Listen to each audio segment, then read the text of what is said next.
Hello, it's Morris here, and today we'll be looking at the runes, charms, and cards for Axie Infinity Origins Season 2, and it's Beast.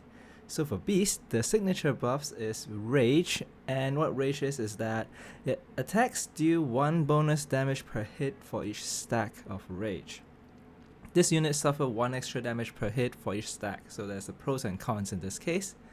And upon reaching 10 rage stacks, consume all stacks and enter Fury form, and that's really the key part about this mechanic. And what Fury form is that when it transforms into Fury form, then gain 1 energy, so that's already quite strong. And I think the main thing is also deal 50% bonus damage, but can't grant energy fragment and can't gain rage until the end of the turn.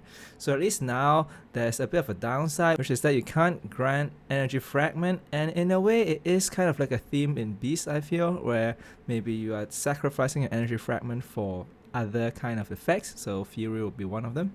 And also now I think it's more balanced in the sense that you can't gain rage until the end of turn. Reason being, you've seen in previous seasons where an Axie get into Fury mode and then they gain another like 6 or 8 stacks of rage, and then another turn and they can get into Fury mode again. So now it kind of prevents that from happening, which I think is a good change. Okay, let's get into the runes. And first up we have Way of Beast. As usual, a one-off self buff, where in this case when the battle starts, this Axie gains 1 rage. So it's only 1 rage, which is actually not that much. And this Axie's attack card deals 10% bonus damage. So you can see the theme of Beast is really about dealing extra damage. Actually, I'll talk more about Rage in the next slide when we talk about other runes. So next up we have Reckless Hunter.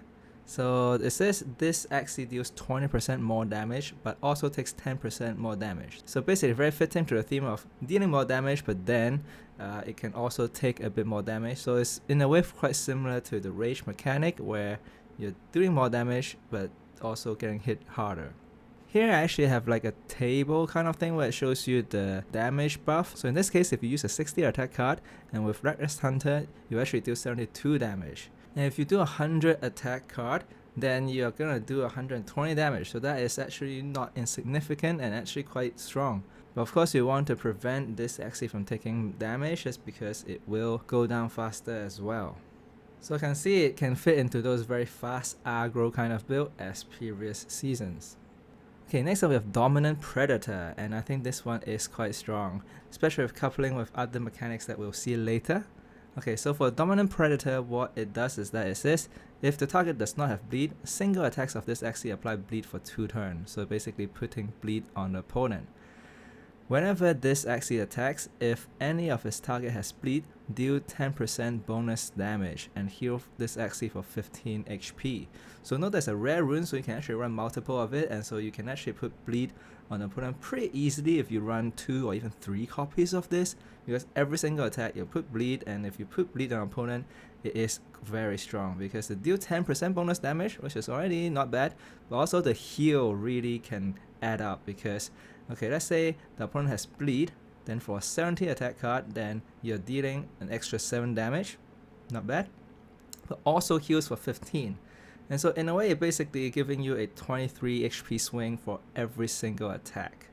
Because if you're running this kind of rune, then you'll basically be putting bleed on the opponent pretty much every single turn and keeping bleed on them as well. And that's on top of bleed, which is a debuff, which says target loses 15 HP when playing a card, and so those will add up as well. If you just put bleed on every opponent's Axie, then they're kind of forced to take bleed damage because they have to play a card, right? I think it could be a pretty strong package. Okay, next up we have the Epic and Mystic runes, and as usual, they're all solo, meaning only one Axie per team can have that effect activated. And first up we have Pangolin Scale, and Pangolin Scale now has changed to a Epic rune, but the effect is the same, it's just that it's solo, meaning you can't run multiple Pangolin Scale anymore. And it says this Axie takes 15% less damage but cannot gain shield. So I think pretty good damage reduction buff, and especially in like an aggro build where you don't really put shield on anyway, don't care about shield, then it just allows this Axie to stay alive for quite a bit longer. So especially now we have the HP buff, so now The max HP for each Axie is 400 at the base level, and effectively it's like a 470 HP already because of the 15% less damage effect.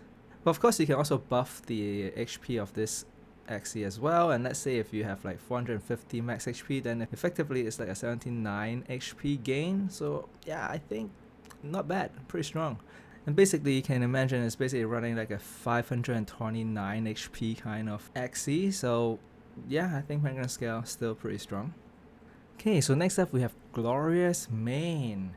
Solo, and when played, this Axie's singles attack cards no longer grant energy fragment, but gain 5 permanent damage when played.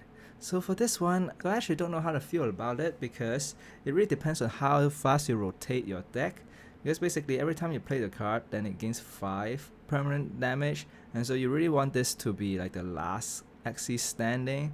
But still, let's say if you play like a typical aggro build, you have like 7 rounds, then in a way 7 rounds maybe the deck only rotate once, then in the maximum you can only gain basically like 30 extra damage. But of course if you run it in like the more of a defensive kind of deck, and then you have like maybe 10 rounds or more, then maybe the deck will rotate twice, then it gives you 60 extra damage. That's because you get 5 for all the cards that you play, assuming you play all the cards as well. So this in a way is not too strong, but of course there are ways in which you can get the cards back into your hand and then play it again. So maybe those can actually work out. But in general, I feel like the sacrifice is really not worth it unless you're really running like a non-energy fragment deck and you're just really not caring about ramping at all. So for me, I feel like you really have to build a very specific kind of deck to play around this rune. Otherwise, I'm not too sure how strong it could be. Okay, finally, we have the Mystic Rune, which is Endless Anger. And of course, it has been very strong from previous seasons, and now it's changed to, this actually gains 1 rage when your turn starts, so only 1 rage. And rage on this actually now grants 3 bonus damage per stack. So I think it's still very strong, allows you to slowly gain rage. And here's where I should really talk more about rage. So because basically for Endless Anger, what you want to do is to gain rage until you get to the Fury form, right? Once you get to the Fury form, then in this case you'll deal 50% more damage. So let's assuming that you get into Fury form and all your attack cards are about like 80 damage, right? Then if you get into Fury form, then basically, let's say assuming that you have 3 energy, and so you'll use basically 3 80 attack cards. So if the 50% bonus damage, you're basically getting 120 bonus damage from getting into Fury mode. But it also gives you an extra energy, so you can use another 80 attack card. So effectively it's giving you like a 240 kind of bonus damage once you get into Fury mode. So that's like roughly how it is. And of course you need 10 stacks to get into Fury mode, and so that's why I feel like maybe 1 rage can be roughly around 24 damage, because then once you get to 10 stacks, then you deal 240 bonus damage. I'll be using this rough figure just to kind of think about the power level of the cards and charms and runes. So in this case, you can think of it as basically it's giving you 24 extra damage every turn. But of course, it's a burst damage, which in a way is actually could be better, because then you can time it such that so you can get into Fury mode at the perfect timing and then do massive burst damage to get through 1 or even 2 axes, as we've seen in previous seasons. Now might be a bit harder. So yeah, let's see if this nerf of Endless Anger and just Rage and Fury in general actually hurts the beast in general. Okay, now let's look at the charms, and for Beast it's basically the same as Aqua, where it's mostly focusing on single attacks but also with a bit of multi-hit attack and AoE kind of buff. And let's look at the ones on the right, and first up we have Beast Energy Drink M, and it says enhance any attack card, so it only can be put on attack card, base attack plus 20%, so I think that could be pretty strong. So especially if you put on like things that has a very high attack, let's say like there will be some 2 energy cost card with like maybe over 100 damage, then in a way this can actually give you like 20 something bonus damage, which is not too bad. But the downside is that it has unstable, So unstable means once used, exile the card, then one confused card will be shuffled into your discard pile. So basically you can only use this card once, so that is more like you're saving it for like a burst damage, but then you have a sacrifice of only being able to use it once, and also you'll get a confused card in your discard pile. So that's why I feel like it's probably not worth running, especially of course compared to other charms that you will see later. Okay, then next we have Mask of Frenzy, and you can still put it on any card, but now what it does is that it only gives other Axies 1 rage. So you don't get all Axies get 1 rage, so it's only other Axies, meaning the Axies that actually uses this charm doesn't get the rage. So in a way it's like a slight nerf similar to other effects in other classes like Leafy Pot and so on. But still, I think gaining 2 rage means effectively about 48 damage, assuming of course that the 2 Axies actually get into Fury mode, then I think it's still not bad, right? You're gaining 48 damage for a charm, and whenever you use it you gain 48 damage, and that is actually pretty good. Of course, everything has to line up such that the rage is actually being used to do damage. Okay, next we have Beast Energy Drink S, and it can be put on any card. And it says this Axie gains 2 rage and add degrade. So again, 2 rage. So in this case, it's this Axie, not other Axies. So this Axie get 2 rage, so it's roughly about 48 damage. But this one has a downside, and the downside is that degrade is when your turn ends, if this card is still in your hand, instead of being discarded, this card is exiled, and a confused curse card will be shuffled into your discard pile. So basically, this is a card where you would want to put on cards that you will play, because if you don't play it, it'll be gone. But still, I think it could be pretty strong, especially on cards that you will play, and getting 2 rage, especially late game, is pretty good. So you probably want to put it in an Axie that will survive as your last Axie. Okay, finally we have the Mystic Charm, which is Hidden Razor. Can be used on any attack card, and it says deal 10% bonus damage against bleeding enemies. So it's very strong in bleeding kind of synergy build. And it says attacks applied bleed for 2 turns. Okay, so obviously it's good on AoE, so I'm looking at Chubby basically. And yeah, I think this one, yeah, is very strong because you're basically putting bleed on everyone, doing extra damage as well. And if you put bleed on an AoE, then basically you're forcing your opponent to take bleed damage because they have to play a card unless they're gonna skip the turn, which was very bad for them as well. I really feel that this card should only be used on a single attack card, but it is what it is at the moment, and I think it can be very strong. And for bleed, target loses 15 HP when playing a card, so it's really a very powerful effect. Okay, and now let's look at the cards, and first off we have Eyes, and Chubby is one of them, which we'll talk about. But first let's look at the first one, which is a Seal. It's a 0 cost card, skill card, and it says if initial, so it's the first card that you play in the turn, then select 1 beast card from your discard pile, otherwise select from your draw pile. So you select 1 beast card, then you put that card on top of your draw piles so that you draw it next turn. And this card is banished, so meaning you can only use it once per game unless you have some way of getting cards back from your banished pile. Yeah, I think pretty standard. Allowing you to actually get a card back could be quite interesting, especially synergize as well with some cards where you want to play it over and over again. So Nutcracker might be one, and also synergizes with that new rune as well. Okay, then next we have Puppy, also a 0 cost skill card, and now what it does is that if there are no curse cards in your deck, this actually gains 1 rage, so basically granting 1 rage for 0 energy. Not too bad, but then it says otherwise remove 1 curse card from your deck. So this is actually kind of a bit weak in that sense, because let's say if the opponent actually put curse card in your deck, then you can't really gain that rage even though you want to use that card to gain rage. Yeah, so it's kind of a bit annoying in that sense, because sometimes you really want that rage, but then you have curse card in your deck, so it doesn't really gain the rage. And also it only removes 1 curse card, but typically now opponents are really shuffling maybe 6 curse card per deck rotation, and Puppy only does 1, then it might not be too significant. Okay, next up we have Chubby, and Chubby is the 2 energy cost 40 AoE card, attacks all enemy. And now it applies bleed for 2 turns. So at the base level it applies bleed for 2 turns already. So actually I don't know whether it actually stacks with the Hidden Razor or maybe it doesn't. So if it doesn't, then I guess Hidden Razor is fine. But if it does, then wow. but applying bleed for 4 turns will be pretty strong. But Chubby now I think is already very strong in those bleed synergies, just because you're forcing your opponent to basically take bleed damage because you're applying to all enemies. Of course, unless the opponent has like cleanser or something. And the base level is 120 damage, so 60 damage per energy, which is not the best, but deals with summon, so that's one thing, but also really the bleed really hurts. And you've already seen runes that synergizes with bleed, but also there will be other cards and other debuff that actually synergize very well with bleed, so I think bleed could be a pretty strong package. And finally for ice we have Little Peas. So 1 energy, 60 attack card, pretty standard, and apply vulnerable for 4 turns, and that is very strong. And that's why in previous seasons Little Peas has seen quite a bit of play, and I can imagine the same for this season on aggro build, because vulnerable 4 turns I think is pretty strong. So let's say you're going to do 2 other attacks which hits into vulnerable opponent, then assuming that those attacks are like 60 damage, and you're already doing 24 extra damage, right? So that is already like 84 damage card, so that's not bad.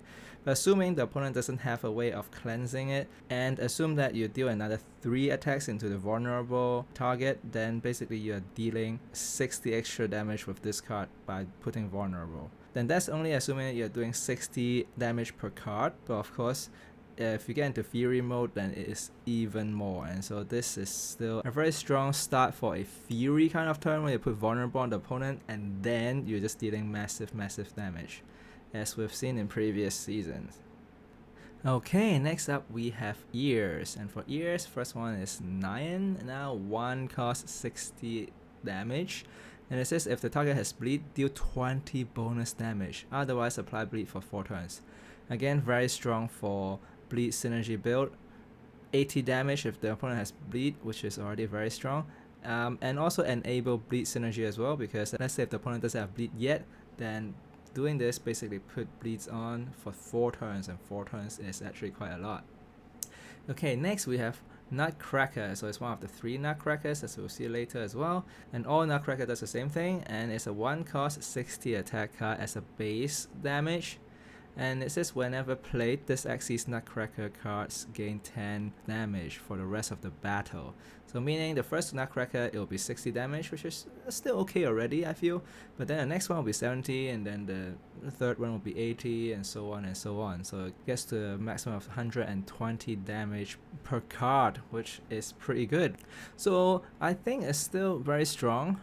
Especially you can also buff this card with charms as well. In a way, the increase of damage is a bit slower compared to Little Owl, but you start higher as well. So because the first hit is already doing 60, which is not too bad. So I think triple Nutcracker might still be viable in some sort of deck.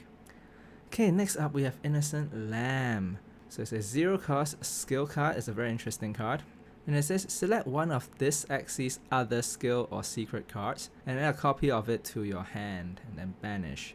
So effectively you're getting an extra copy of a skill or secret card of this Axie, and that is actually throughout your deck rotation as well. So you can think of it as converting Innocent Lamb to another skill or secret card of this Axie.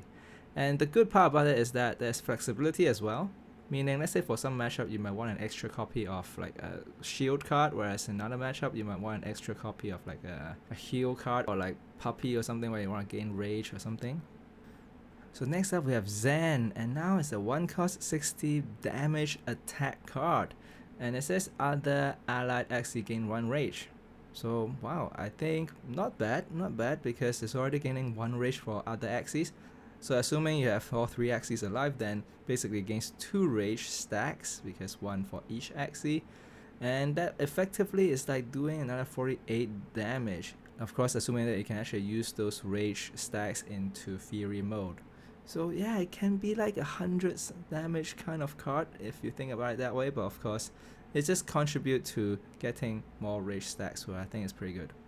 Having said that though, it really depends on how many other ways in which you can gain rage stacks. Just because if you have a lot of ways of getting rage stacks already, then this card might not be too useful. Let's say if you can already get a lot of rage stacks from the runes and charms already, then maybe you would want to run a card with other effects instead. Okay, next we have Puppy. Alright, this is another Puppy. It's Ear, so it's a 1 cost 15 heal. Of course it's not too great, but it heals all allies. But still, unless you have summons, even if you have 3 Axies alive, it only heals for 45. And that's also assuming that all your Axies can be healed, which usually might not be the case. But the main effect I feel like for this card is remove 2 curse cards from your deck. So it's in a way like a tech card against build that put curse card into your deck. I do feel like it's still a bit slow just because there are decks that can basically put like 6 or even 8 Jinx card or something, or maybe Goo in your deck per deck rotation, and unless you're running like a lot of puppies, which you probably aren't, then yeah, you're not really removing curse card that quickly compared to how fast the opponent can put the curse card into your deck. Yeah, but we'll see. Maybe curse card is just so common that you might have to run this card. Okay, and finally with Belieber, and let me just hide myself for this one. So Belieber is a 1 cost 30 attack card, and it says deal 2 hits. So basically at the base level is 60 damage. But then it says consume up to 3 rage, and for each hit deals 5 bonus damage per rage consumed. So I feel like for this one, yeah, it's probably not too worth it to consume 3 rage. Okay, so first of all, it's assuming it consumes 3 rage, then it actually does 45 damage per hit, and so it's 90 damage per energy, which is not too bad. But the sacrifice is that you're actually losing 3 rage stacks, and if you actually plan to get into Fury mode, then effectively you're kind of losing about 72 damage. So you only want to really use this card when you are sure that you don't want to get into Fury mode and you're just using the rage stack for extra damage. Yeah, so I feel it's a bit clunky to use because usually in a Rage and Fury package, you would want to get your Axies into Fury mode, and this kind of like goes against that. But that's why I feel like Believer is gonna be quite tricky to use. It's maybe in the late game where you know that you're just not having enough rage to get into Fury mode, and so you're just converting the extra rage that you have into immediate damage. But otherwise, throughout your deck rotation, unless you're getting the very very end game, otherwise I don't see that consuming 3 rage being a benefit. Okay, next we have Mouth, and for Mouth, first one is Nutcracker. So I've already talked about Nutcracker. Here's actually a table that I put here showing you like the damage per energy depending on how many Nutcracker card you play. Of course, if you only play 1, then it'll be 60 damage per energy. If you play 2, then it'll be 65, and then if you play 3, it'll be 70, and so on. So once you get to 6, then I think it's pretty good. So because they're basically doing a net of like 85 damage per energy. So yeah, I think if you run a triple Nutcracker deck, then I think it could be quite viable. Okay, next we have Golda, 1 cost, now 60 attack, and it says shuffle 1 Void into your opponent's discard pile. And Void is basically a curse card, so it disrupts the opponent's draw, but also it says when drawn, reduces 2 energy fragments. So in this case, it's less of a penalty than before. It only removes 2 energy fragments, which I must say is still quite significant in a way because it kind of delays the opponent 1 turn of getting extra energy. So in a way, it still does what it does, but just not immediately. But of course, if you're playing against an opponent with a lot of ramp, then this might not be as much of an effect. But still, I think the draw disruption is still quite a significant effect already. And being a base level 60 attack kind of card is, yeah, I would say not bad. Okay, next up we have Axie Kiss, 1 cost 60 attack card, and it says apply Deathmark for 4 turns to the enemy Axies with the lowest HP. Wow. I think Axie Kiss is very strong now. Because at the base level 60 attack is already very good, but it applies Deathmark for 4 turns, and what Deathmark is that whenever your opponent plays an attack card, the target takes 15 damage per energy spent. And it's a debuff on the opponent, so meaning is when you play an attack card, then the opponent will take damage. So basically you play Axie Kiss first, and then you play another 2 cards, that's already like 30 extra damage. So there's a table on the right here showing you how much extra Deathmark damage you do depending on how many attack cards you play. And it's 4 turns, so meaning you can actually play like 5 attack cards or even more depending on how many energy you have. And that's basically 75 extra damage if you manage to play 5 more attack cards when the opponent has Deathmark. So wow, I think Axie Kiss is very strong. So finally I have Confident, 0 cost skill card, target any ally, cleanse 1 time and grant 1 rage. So it really depends on how good the Rage and Fury package is, but I guess it's still a good enabler, but only 1 rage might not be worth running at this point, not too sure. One rage effectively is like 24 damage, so 0 cost, 24 damage. Yeah, it's okay. And I think the cleanse is still quite important, so even though now cleanse is only removing 1 debuff from the target up to 3 stacks or 3 turns, so if you have debuff for 4 turns it doesn't really do it, still it's a pretty strong kind of effect for 0 energy. Okay, next up we have back, and the first one is Ronin. It's basically the same thing, 40 base attack, but of course you can use charm to buff it. And then now we have a charm that actually buff 11 attack, I think. So you can think of it as like a 51 base damage kind of card. And it says deal bonus damage equal to 50% of this card's base damage per energy spent before Ronin this turn, and cap at 5 energy. Of course, pretty hard to get to 5 energy, but still, there are ways in which you can do it, as you might see later. Typically, you'll at least play 2 energy before you play Ronin, and that's already 102 damage. Of course, assuming that you have the charm equipped. Yeah, but of course, if you are running into like a Fury kind of team, and if you have another way of gaining extra energy, it can basically do up to 153 damage per energy. And that's assuming the opponent doesn't have vulnerable, because if they have vulnerable and if you are in Fury mode, that's even more attack. As you've seen in previous seasons how strong Ronin as a finisher could be. Okay, next we have Hero, 1 cost 70 attack now. Wow, quite strong, and it has a pretty strong effect as well. It says if this is the only attack card in your hand, draw a card. So basically ensuring some card draw, especially if you're running a team that kind of has a mix of attack and secret and skill card. And just in general, let's say if you're running out of attack cards, let's say if the opponent actually shuffles a lot of curse card into your deck, then this actually gets you another card, which could be an attack card, which could be pretty strong. And I think they added this card text which is limit 3, so basically you can only play 3 of this kind of draw card, The 4th one you play basically doesn't draw your card, I assume, or doesn't do anything. So but very unlikely that you'll get to that point, I feel.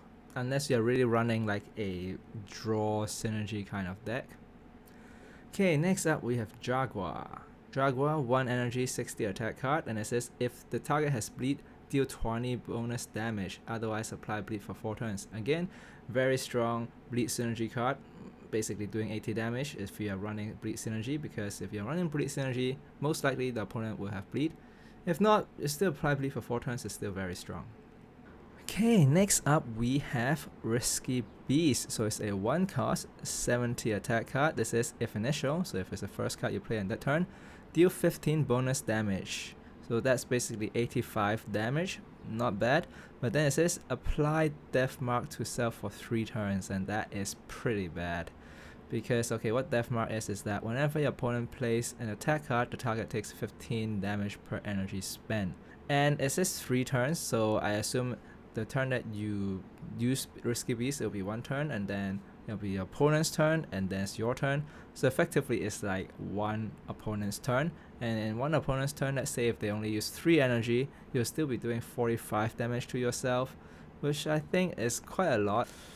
So basically it's really unless you're doing a very aggro build and you're just trying to pick up the KO, but otherwise probably you don't want to use the initial part unless you are in like an end game scenario where you just want to pick up the KO and then the 15 bonus damage actually works. Having said that, the 70 base power level is already pretty strong, so I do think that, you know, it's not a bad card just because 1 cost for 70 the base card is pretty strong with a bit of flexibility of doing a bit more damage. Yeah, so not bad. Okay, next up we have Timber, and Timber is a 1 cost 70 shield, so you don't really see many shield cards in Beast, and this is one of them. So it's a secret card, and it says target any ally. Next turn, whenever any ally unit is attacked, add 1 lumber shield to your hand and cap at 3 lumber shield. So I think this has potential in sustain kind of build, or even in bug build where you want to actually get more shield cards. But of course there are also those hand size synergy card as well, because what Limber Shield is that it's a 0 cost 12 shield, so actually quite a bit, and it says retain, target any ally, and then banish. So actually it goes well with quite a lot of the different synergies. So we have the hand size retain kind of build, but you also have this banish synergy as well, so that's Topaz basically, where if you get a lot of cards banished, then you do extra damage. So that is another angle of looking at it. But just as a standalone card, assuming that you're playing against aggro and the opponent hits into you 3 times, then actually it says whenever any allied unit is attacked, right? It doesn't have to be the target. So as long as any ally is attacked, then you gain 1 lumber shield. Then assuming you get 3 lumber shields, then you're basically getting 36 extra shield. So in a way, it's basically like 106 effect per energy card. So I think this can have pretty big potential in certain build. So finally for back, we have Furball. So Furball is a 1 cost 35 attack and deals 2 hits, so base level is 70 damage. And it says if able, spend 1 more energy to play this card, then gain 1 energy. So it sounds a bit weird, but basically it synergizes with things like Ronin, where it depends on how much energy you spend, then you get extra damage. And it also synergizes with some of ramp kind of thing as well, because basically you are just increasing the amount of energy spent, so then you are getting 1 more energy fragment, I would assume. Yeah, and then you gain back that 1 energy. So it's a pretty interesting mechanic. But other than that, yeah, I'm not too sure whether it'll get played too much. I guess another angle to look at it is that it's kind of like a multi-hit thing as well, so it synergizes with Rage a bit, but it's only 2 hits, so it's actually not that much. But still, I think at base level, 1 cost, 70 damage is already pretty good. Okay, next we have Horn, and the first one we have Little Branch, and it's a 2 cost, 130 damage. It's already a pretty good card, I think. And it says gain 1 rage per living ally, including summons.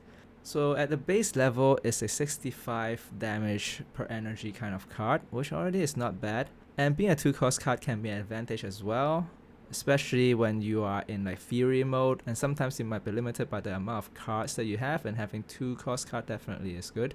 And it is very strong because it actually gains you rage, and usually it'll probably gain 3 rage, assuming that you don't have any summons and all 3 of your Axies are alive. And basically 3 rage is like 72 damage, so effectively it's like 200 damage for 2 energy, so it's like 100 damage per energy, assuming that you get the Fury mode. So I think it's a very strong Fury mode kind of enabler, and it has been, and it probably will still is, just because gaining 3 rage immediately is pretty strong. Okay, next up we have Imp, 1 cost 60 attack.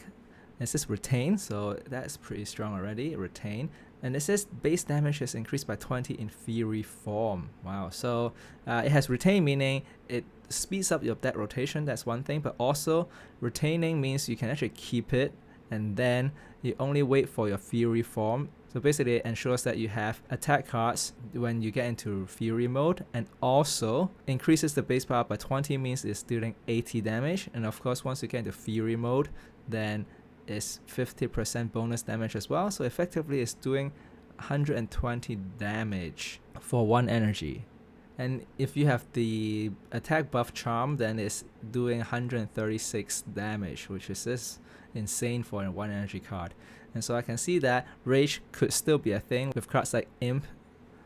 Okay, next up we have Mary, and Mary is a 1 cost 80 shield, so one of the few 1 cost 80 shield. Is already pretty strong as a base level, and it says target any ally. If initial, shield all ally for 50% of the base stats instead, so you can choose to use it as a 40 AoE shield instead of an 80 shield on 1.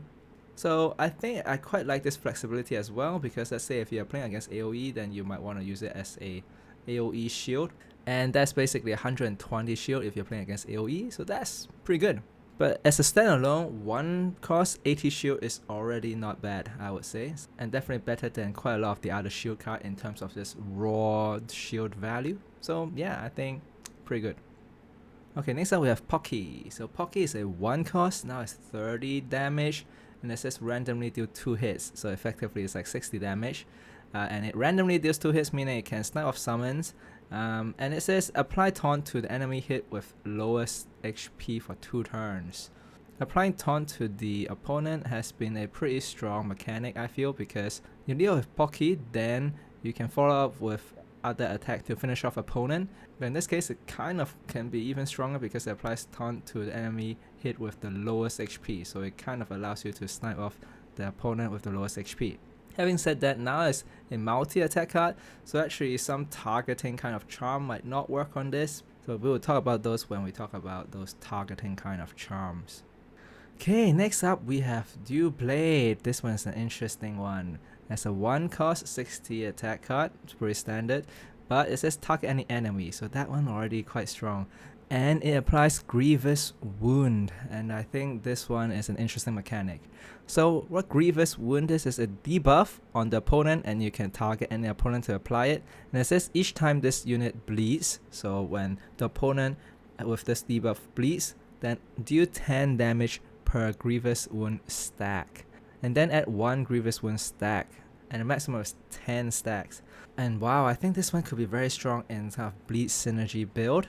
So first of all is that it has no round limit, so once the opponent has this debuff, it will stay there, of course, unless it get cleansed or something, but not every team run cleanse, alright? So assuming the opponent don't have a way of dealing with it, right? And then you just keep on putting bleed on them, then basically every time they play a card, then it deals 10 extra damage to them, then it applies 1 more stack, and assuming the opponents just play like 3 cards, that's 3 bleeds, and that's already 60 extra damage from the Grievous Wound. And of course in the late game, and assuming the opponent actually is like a sustained build, but of course for sustained build they usually have cleanse, but assuming they don't, and they actually play 10 cards, and that is basically like 550 damage just from the Grievous Wound. And yeah, I think this could be pretty insane in those bleed kind of build.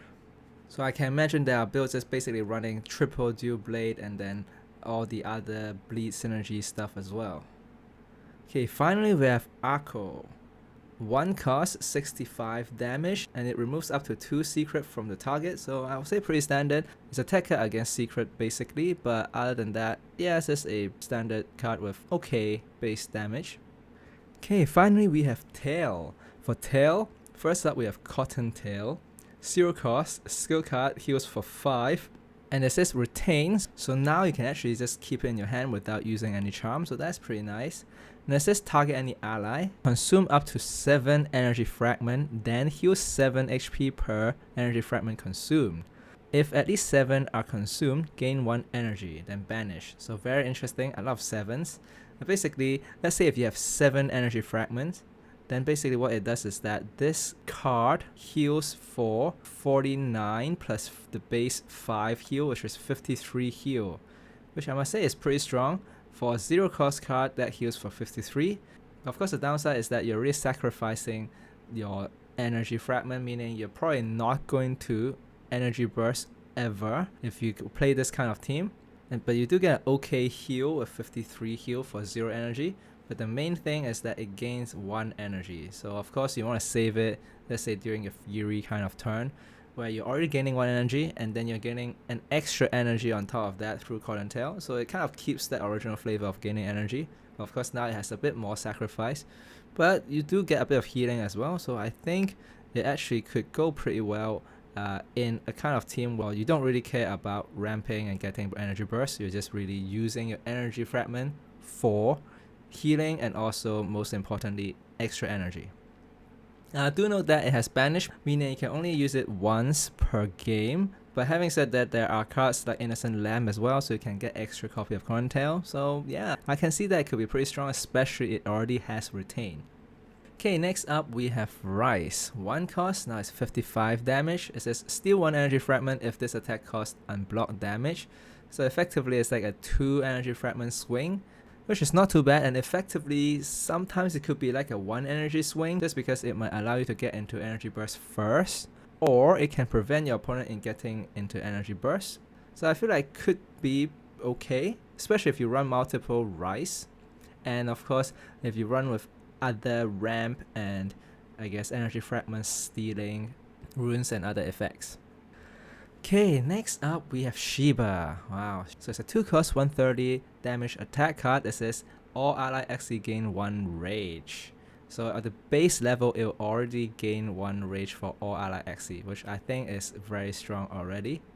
And it says for every 25 HP this Axie is missing, they gain 1 extra rage, and this is crazy. Just because like the opponent has to really play around it. Otherwise, let's say you actually get into 0 to 25% HP and you use Shiba, then every Axie gains 4 rage. And that's effectively like a 288 damage kind of thing, assuming that all those rage can be converted into fury. Sometimes it might not, but still, wow, I think this is very hard to play around, and it's gonna be quite tough. And even at the base level, getting 3 rage is like 72 damage, assuming all your Axies can get into fury mode, is still very strong, I think. I feel like we'll definitely see Shiba quite a bit, and it's definitely gonna be in one of those rage team if we still see those, and which I think we'll still see. Okay, next up we have Hair, and now it's changed to a 1 cost 70 base attack card. And it says deal 5 bonus damage per card in your opponent's hand. So basically it just punishes retain. If the opponent has a lot of cards that's retained in their hand, then Hair deals quite a bit more damage. But to be honest, this is quite matchup dependent, so I don't feel like it's like that strong of a card. But still, I think having a 70 base damage is already not too bad. So yeah, I think it's an okay card, but it's not like it synergizes that much with anything.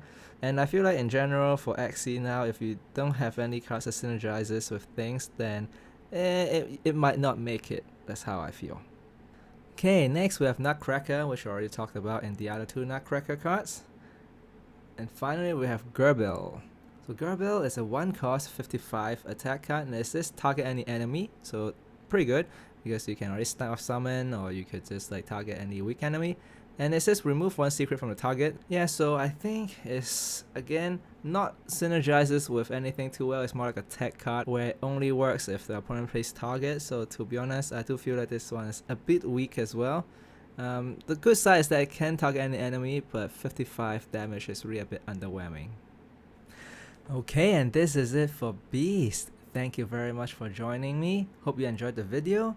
And do check out my other videos on the runes, charms, and card of other classes in Axie Infinity Origins Season 2. Thanks again, and I'll see you in the next video.